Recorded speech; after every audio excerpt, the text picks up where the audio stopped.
সুন্নাত তরিকা হলো আপনি প্রথম দুই হাতের কবজি পর্যন্ত ধোবেন, দুই হাতের কবজি পর্যন্ত তিনবার ধোবেন। এরপরে পানি নিয়ে তিনবার কুলি করবেন। কয়বার কুলি করবেন? তিনবার। কুলিটা করার সময় ভালো করে মুখের ভিতরে পানিটাকে নাড়া দিয়ে সম্ভব একটু গড়গড়া করবেন। গড়গড়া করতে না পারলে অন্তত ভালো করে নাড়া দিবেন তিনবার। তিনবার নাকে পানি দিবেন। নাকে পানি দেওয়ার ক্ষেত্রে ইস্তেনসার সুন্নাত, ইস্তেনশাক এবং ইস্তেনসার এগুলো হলো সুন্নাত। তো এই নাকে পানি দেওয়ার ক্ষেত্রে যে নির্দেশ, সেটার বাস্তবায়নটা এভাবে হবে যে হাতের কোষে পানি নিয়ে নাকের কাছে ধরে হালকা করে টান দিবেন। জোরে টান দিয়ে না আবার মাথা তুলে যাবে, একদম হালকা, বা নাককে চুবায় ধরে ডুবায় ধরে যাতে করে ভিতরে পানি যায়। এরপরে নাক পরিষ্কার করবেন। এভাবে তিনবার করা কি সুন্নাত। এরপর আপনি তিনবার আপনার মুখ ধোবেন। কয়বার ধোবেন? তিনবার। এই তিনবার ধোয়ার সময় পানি নেবেন অল্প, ডলবেন বেশি, ডলতে হবে বেশি। বিশেষ করে কপাল, এই যে কানের লতি, গোড়া, এগুলো একটু বেশি ডলা লাগে, কারণ এই জায়গাগুলো বর্ডার তো শুকনা থেকে যায় অনেক সময়, তো এগুলোকে ভালো করে ডলতে হয়। নবী করিম সাল্লাল্লাহু আলাইহি ওয়াসাল্লাম ওযুর ক্ষেত্রে বারবার বলেছেন, আসবিগুল ওযু, তোমরা ওযুকে পরিপূর্ণ করো, আয় আকমিলুল ওযু, তার মানে ওযুটাকে ভালোভাবে করতে হয়। এই ভালোভাবে ওযু মানে কি? ভালো ওযু মানে হলো সুন্দর করে ডলা। পানি অল্প নিলেন, ডলতে হবে বেশি। তিনবারের জায়গায় চারবার পাঁচবার ধোবেন না। অনেক আছেন যে এই মুখ ধোয়ার ক্ষেত্রে দোয়া হইল কি হইল না, শুকনা থাকলো কিনা, এই ওয়াসওয়াসার কারণে সে একের পর এক পানি দুইতেই থাকে, পাঁচবার সাতবারও দোয়। এটা সুন্নতের খেলাফ। তিনবার দোয়া সুন্নত, কমও করবেন না বেশিও করবেন না। তিনবার পানি নিয়ে যদি আপনি বেশি করে ডলেন, অনেক সময় ধরে ডলেন, শুকনা থাকবে না। এরপরে যদি আপনার মনে বলে, যদি শুকনা থেকে যায়, তখন মনরে বলবেন শুকনা থাকলে আমি আল্লাহর সাথে বসবো, কারণ আল্লাহ রাসূল তিনবার করতে বলছে, আমি তিনবার করছি। এরপর শুকনা আছে কিনা, আমার ডলার আছে, ডলছি, এরপর শুকনা থাকলে আমার কোনো গুনাহ হবে না। আপনি অন্তত টেনশন নেবেন না, আমি দায়িত্ব নিলাম। যদি আপনি ডলারটা সুন্দর মতো করেন আর তিনবার দোন, শুকনা যদি আছে এরকম মনে হয়, বুঝবেন এটা ইবলিসে আপনারা দিয়ে পানি অপচয় করাবে, নামাজের জামাত ছুটাবে, আপনাকে ক্ষতিগ্রস্ত করবে নেক্সট সুরতে। এরকম ওয়াসওয়াসা নামাজের মধ্যে যে শয়তান দেয়, ওইটার নাম হলো খিনজাব, হাদিসে আসছে। ওইটা বিশেষ এক টাইপের ইবলিস আছে যে মানুষের নামাজের মধ্যে বিশেষ করে যত রকম ওয়াসওয়াসা আছে সেগুলো দেয়। এই জন্য এটা ওই ইবলিসের কথা শুনবেন না। যদি মনের ভিতরে ওয়াসওয়াসা আসে, বুঝবেন যে ইবলিস হাজির হয়ে গেছে।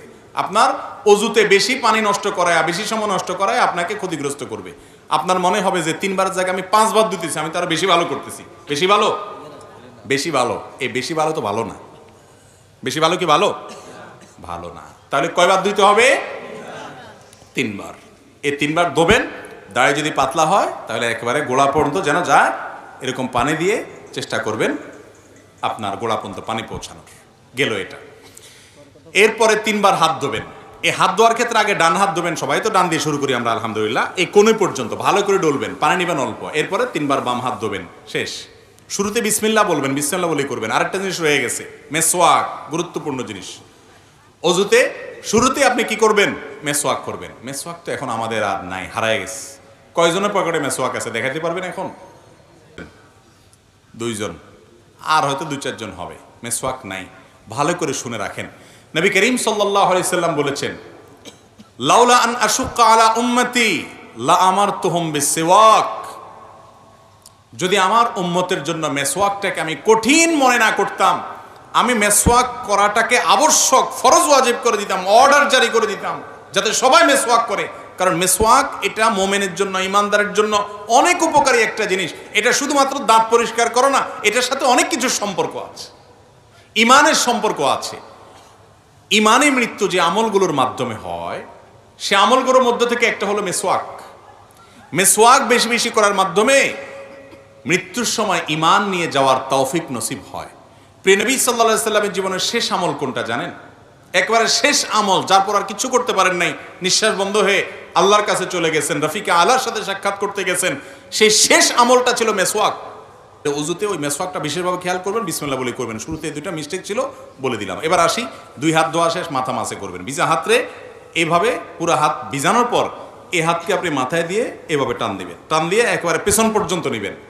সেখানে মাথার হাতের এইটুক ব্যবহার করবেন, এটাকে টান দিবেন, তাহলে এইটুক অব্যবহৃত থেকে যাবে। এভাবে যখন টান দিবেন, গোড়ার অংশ থেকে যাবে। এবার আসার সময় এইরকম করে টান দিবেন, তাহলে যাওয়ার সময় অর্ধেক হাতে আর আসার সময় বাকি অর্ধেক হাতে টান দিবেন, তাতে পুরো মাথা কি হয়ে যাবে? মাসা হয়ে যাবে। এই মাথা পুরাটা মাসে করাটাই হলো সুন্নাহ। পুরো মাথা মাসে করলেন, এরপরে ভিজা আঙ্গুল দিয়ে কি করবেন? কান মাসা করবেন। কান মাসা শেষ, গর্দান মাসা করবেন কিনা, এই তো এবার একটা ভেজাল এবং কামড়াকামড়ির জায়গায় চলে আসি আমরা, তাই না? এই একটা জায়গাতে ঝামেলা একটু এবং মতপার্থক্য আছে। গর্দান মাসে করা সম্পর্কে বেশ কয়েকটা বর্ণনা পাওয়া যায়, কিন্তু সে বর্ণনাগুলোর অবস্থা পর্যালোচনা করলে নিরপেক্ষভাবে আমার কাছে ক্ষুদ্র দৃষ্টিতে ওলামা একরামের তাহকিকগুলো দেখার পর আমার কাছে যেটা মনে হয়েছে সেটা হলো যে গর্দান মাসে করাটা আসলে হাদিস দ্বারা সুন্নাহ দ্বারায় সাব্যস্ত নয়। এটা সাব্যস্ত হওয়ার মতো, এটাকে সুন্নাত বলার মতো, মুস্তাহাব বলার মতো এই পর্যায়ের হাদিসগুলো না। কথা কি বুঝাতে পারছি? কেউ গর্দান করে মাসে করে, ওই যে বিভিন্ন বর্ণনা আছে সেগুলোর উপরে এতেমাদ করে ভরসা করে, অনেকগুলো আমাদের ফতোয়া আছে মুস্তাহাবের উপরে, তাদের ব্যাপারে আপনার হার্ডলাইন হয়ে তাদের সাথে যুদ্ধ করতে যাওয়ার দরকার নাই। আপনি যেটাকে বিশুদ্ধ মনে হয়েছে সেটার উপর আপনি আমল করবেন। যাই হোক, তাহলে মাথা মাসে করা শেষ, কান মাসে করা শেষ, বাকি রইল পাও। দোনো পাও ধোবেন। পাও ধোয়ার ক্ষেত্রে নবী সাল্লাল্লাহু আলাইহি ওয়াসাল্লাম একটা বিশেষ গুরুত্বারোপ আছে। তিনি বলেছেন ওয়াইলুল লিল আকাবি মিনান নার, পায়ের গিরা গোড়ালি এগুলাকে জাহান্নামের আগুন থেকে তোমরা বাঁচাবা, কারণ এগুলো শুকনা থাকে। বিশেষ করে এই যে শীতের মৌসুম চলতেছে, এখন তো আমরা 4G গতি রুজু করি। শীতের সময় 4G গতি রুজু চলে না? মসজিদের অজুখানাগুলোতে দেখবেন গরমের সময় সিরিয়াল পড়ে যায়, যে অজু করতে একবার চান্স পায় সে আর উঠতে চায় না, বিশেষ করে জোহরের অজু, যত পানি ঢালে তত শান্তি। আর শীতের সময় দেখবেন যে অজুখানাতে, মাগরিবের সাথে তো অজুখানাতে কোনো মানুষই পাওয়া যায়, সবাই আসরটা দিয়া রেডিমেড একদম এসা পর্যন্ত কমপ্লিট করে, ঠিক না? ঠিক। এই যে শীতের সময় অজু আমরা তাড়াহুড়ো করি, শুকনা থেকে যায়, ত্বক শুকায় থাকে। শীতে আপনি ত্বকের যত্ন নেন, অজুরও যত্ন নিতে হবে। এই জন্য বিশেষভাবে পাও ডোলে ডোলে ভালো করে গিরা গোড়া এগুলো ধুইতে হবে এবং চিপা চাপাগুলোতে আঙ্গুলের খেলাল করতে হবে। এভাবে যদি আপনি 3 বার ডান পাও 3 বার বাম পাও ধোন, আপনার অজু কমপ্লিট। এরপরে কালিমায়ে শাহাদা পাঠ করেন। আল্লাহ রাব্বুল আলামিন ইনশাআল্লাহ বিইذনিল্লাহ এই অজুর মাধ্যমে আপনার জান্নাতে যাওয়াকে সহজ করবে। বুঝাতে পারছি? তাহলে এইভাবে অজু করতে হবে।